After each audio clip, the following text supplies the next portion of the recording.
Shabbat Tov. Odd palm. What? Shabbat Tov? No, that's it. We're good. All right. You can do Real something. kindness podcast. We're good. There's a podcast going on while this is going on. We'll explain. The rabbi. Thank you for hosting us. Shabbat Tov. Appreciate it. Thank you, Shirat David. Yes. Oh my God, you guys are so lucky. Yeah. So I hope over the Shabbat you had an amazing experience of both just soaking in the Shirat David and Efrat community, meeting with your host families and talking to them about some of their wonderful and amazing journeys. And tonight what we're going to do is... One minute. We have to also shout out to Rabbi Yaakov Greenberg for an amazing drasha. Everyone was praising it, my wife especially. Thank you. Appreciate it. And we just have been so lucky, all of you have been so lucky to really just to get to know this wonderful people who have moved with their families and tried to restart their lives here in Eretz Yisrael and be an active part. And tonight we're going to be hearing from two people who not only have a journey into Eretz Yisrael and a journey into Efrat, but also have really just taken this idea of ichpatiyut, this idea of caring about Am Yisrael, caring about the people in Eretz Yisrael, caring about the Jewish people, and one's a rabbi, but they're not rabbis in the classical sense. Definitely not. But they are marbitz in Torah, they are marbitz Jewish values, they're marbitz chesed in this world. So B'ezras Hashem, we have the great schus to hearing from Yosef Aharon and ELIEZER, Machon, that's how you want to be called? Well, Eli Goldsmith, and it's just a tremendous schut. So the way this is just going to work is that I'm going to start with questions that I prepared beforehand, and then after you guys get to know these two amazing people, we'll open the floor to any additional questions. Okay? But before you ask your question, Yes, go ahead. we're going to sing a song. We're going to Okay. sing a niggin. We'll explain why we're doing this later. But yeah. This is a niggin that Reb Shlomo Katz had downloaded when he was in the Shuva Junction, when he went to go visit over there. It's an amazing song. It's a great song. You guys You'll be might- hearing about it soon. If you guys haven't heard it, it's pretty catchy. You can sing along, you can hum along, whatever you guys want. All right, ready? Either way. Shuva Hashem Hashem Yitzeinu Gafikim B'Negev. Shuva Hashem Hashem Yitzeinu Gafikim B'Negev. Shuva Hashem Hashem Yitzeinu Gafikim B'Negev. Shuva Hashem Hashem Yitzeinu Gafikim B'Negev. Hazorim Bedima Berina Yitzaro. Hazorim Bedima Berina Yitzaro. Alright, you have to wait till Rav Shlomo releases it, or we sing it again. So, as a shame. It will come out soon, Rav Shlomo Katz. So first questions for the panelists. Just if you could both briefly explain your journey to making Aliyah, and then also how do you see living in Eretz Yisrael as part of your Avodat Hashem? Okay, so in terms of Aliyah, we're in Shirat David, so we have to respect the customs over here, and the way of understanding what it means to be in Eretz Yisrael. So, in honor of the place we're in, I'll say that we constantly have to be making Aliyah. That's something which we are all working on, I suppose, as well. Like all of Am Yisrael need to be constantly making Aliyah. It's not something when you arrive to Israel, now you're yoked to Zion. You've done what you've had to do. I came when I was 18, and I haven't really left in terms of living. I visited London, I visited my hometown, but living in Eretz Yisrael has been now 26, coming on to 27 years, which is unbelievable to think about. And it's a constant process of aliyah, of developing and growing. Aliyah, you understand, means to constantly grow, like you get an aliyah to Torah, you're getting called up. When I moved from Yerushalayim, which I lived many years in Yerushalayim, I moved to Shirat David. they didn't just give me an aliyah and shalom aleichem. They sang the famous Shuva Bonim, which the Gevulam. We're returning back to the. But I was like, but I'm making aliyah from Yerushalayim, and people said yes. So from Yerushalayim to Efrat was an aliyah. It's a continual process. Yeah, it's a constant hitchadshut. So like when you make aliyah, when you get here, you can't be satisfied with the fact that you're here, because if you are, then you will get stuck. You constantly need to, like Eli was saying, and this is the message that Rav Shlomo Katz discusses all the time. Yes, we're here, but we need to constantly grow, and we need to constantly renew ourselves, especially what happened over the past 14 or 15 months. I made aliyah a little over 3 years ago. It was during Corona. It was crazy, but it's the greatest decision that I ever made, and I'm, like Eli said, constantly making aliyah. It's a constant.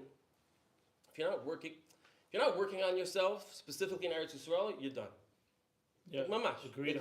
You have to continuously. If he hadn't made aliyah, I would not be sitting here in Efrat, because he was our first host for many Shabbatons. We spoke about it last year when we spoke here. The 3 Shabbatons our family had with the Aharons in Efrat was what gave us the push. It was over a year, and that gave us the push to move in. And that was before this beautiful shul had been finished and built, and we were up the road and davening in Orach Yehuda, a whole different story.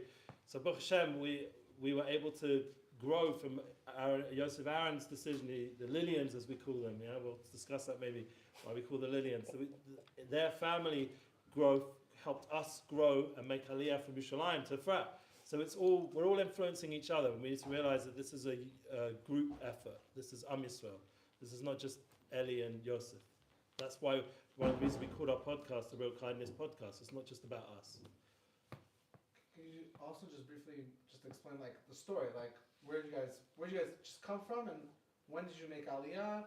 And I guess Eli, you could explain how many places in Israel you've been to also. Yeah, wow. And also, if you just add like I know there's a lot, but like 1 or 2 like thought processes, like when did that change of like I was living X, I was living in wherever you guys are from, and then and then the switch. So I made aliyah from Boca Raton, Florida. Boca? Yeah. Florida. Where in Florida? Miami. All right, cool. Very nice. So, Boca, not Miami, but still. And it was funny because when we first got here, someone asked my wife. They said, "I don't understand. You left paradise to come here?" And I felt like he gave the greatest answer in the world. She's like, "Yeah, we left paradise for Gan Eden." So it's one of those things where, but you have to constantly work to get it to be Gan Eden. You can't stop. You can't just be here and stop. I've wanted to make aliyah as long as I can remember. People joke that, when I was born with an Israeli flag in my hand. But the Robinson she wasn't on board. And when she decided that she was going to be on board, that's when it happened. It's that simple. And was there something that just switched, or? In her? Yeah. So Did you talk about it? Was there something that? So I came on a pilot trip in 2015, and when I came back home, I felt like one of the Meraglim, because I was like, I don't want to be here. I don't want to come. It's not the Eretz Yisrael that I remembered. The last time I was in Israel prior to 2015 was my honeymoon in 2013. We were in Eilat for 10 days, and then prior to that, it was when I was in my yeshiva at BMT with Rav Ryan. And I came in 2015. I was like, this is not Eretz Yisrael. This is not what I remember. I don't want to be here. Then I came back in August of 2019, like right before Corona, right? And I fell in love with Eretz Yisrael again. And I came home, and my wife saw that I was like flying high. It's like, what happened? I'm like, I don't know. Israel's awesome. It's like 4 years ago. I'm like, I don't know. I can't explain it. I don't know. It's where we need to be. And I kind of left it. And when Corona hit and the whole balagan was happening in America that summer with the riots and the Meshuggah, whatever, she's like, all right, we need to get out of here. But for me, it was just like, okay, great, I'm coming home. And it's home. It's where we belong. It's where we need to be. It's where we should be. It's where we should be living. It's home. Yeah, and thank God he did, because we're here now. So, Baruch Hashem, so I came in the 90s, actually, that's how long ago, end of the 90s, 98. I was a secular London guy, like having a good lifestyle, grew up in the music business, entertainment world, so I had everything that I needed and used to run clubs. That's where I met my wife, but also the gym. So I was coming from a very secular world, very non-Zionistic background, very pro-British. And so how I got to Eretz Yisrael was a big miracle. The fact that I made it here was also to do with my wife's twin brother who came here, and also just the feeling I needed to explore my tradition. A big question that stood out in my mind as a teenager in secular London was, why am I Jewish? Why am I Jewish? What's this Holocaust? What's this these people that I'm connected with? I don't really know much about my Messiah or anything. I didn't even know that word Messiah. And I had to really explore and search, and the best place to do it would be in Eretz Yisrael. And once I came here at 18, I was in university. By 19, I was already in yeshiva. Maybe even just before 19, I was already in yeshiva. And then 20, I was already fully engaged here. 21, I was married already. And 22, I was already fully part. And in terms of the amount of places I've lived, I mean, my wife and I, we've done a real sivuv of Yerushalayim and Beit Shemesh, Beitar, now Efrat. But within Yerushalayim, there was at least around 7 moves. And it took a while to really find our place. And thank God, I really appreciate it, because I really met beautiful communities all around. And I feel welcome if I go to Beit Shemesh, Beitar. It's a very different scene over there, but I've still got friends. One of them even works over here in Money Changer, Yossi. That's your guy? Yeah, he's one of my old boys. So I love Yossi. he's also connected to my Hasidus I'm part of, the Talmud Rebbe, which was also a journey, finding my journey with Rebbes and Tzaddikim, and I very much appreciate that's the Hasidische Zach. The Kalav Rebbe got me this stromal. So how I got that's a whole story, how we got connected, and he was from the Holocaust. So I feel very blessed that I've met a lot of holy people, a lot of good people, and Efrat for me was a big climax because the community is so strong, and that I wasn't experiencing fully elsewhere. Each time where I was, no judgment on those places, it just wasn't coming together for us personally. And by Hanukkah, we're going to just be moving just up the road, because right now we're quite far in Dekel. So we'll be able to, Baruch Hashem, we'll be able to host more and be even more involved than we've been able to these past 2 years. And I'll get to see more of Yosef, more of Yaakov, and of Shlomo, and all these beautiful people, and all I mean, you see, Leil Shabbos, Shabbat, to miss out on the Kedushas Yerushalayim, yeah, it's fine. Yerushalayim's awesome, but there's no Kabbalah Shabbos like we had here last night in Shirat David, and just to appreciate all the blessings that this place has brought for Am Yisrael. And there's a lot of light coming out of this place, a lot of good friends and new friends and old friends, and it's an amazing opportunity. But Aliyah, once again, is not just something which it's a continual process, and it grows as you grow with other people around you. And we need to realize that we're all together in this. This is not a lonely journey. And for example, my son, who we'll probably get to, but he's in the army. I might as well say it now. Yeah, that's it. Yeah, he's been fighting since he finished his training before 2023, and then Simchas Torah he was already heading out to fight, and he's been in Gaza for 11 months, Gaza, and he became a negavist during his time in Gaza because the other negavists got injured. So now, it's intense to think about, but after 5 more missions in Lebanon and a whole week last week in Syria as they call it, Syria, and now tonight we just got the message we weren't able to do BORUCH because it was on Shabbat, unfortunately, so we won't be able to see him, and he's heading out on a mission as the front negavist. So we have to all give extra tefillas for BORUCH MASHA.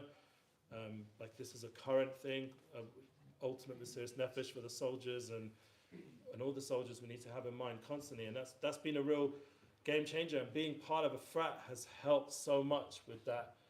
You can imagine as a father, it's not easy, yeah? And the footage I've seen, because he has a GoPro DJI thing, and what you see on the news, he's experiencing, but even way more than the news can capture. And it's amazing. They're amazing young men, and they're constantly fighting for us. He's only 20, so Having this community has just been a big saver for me personally, my wife, just having the support.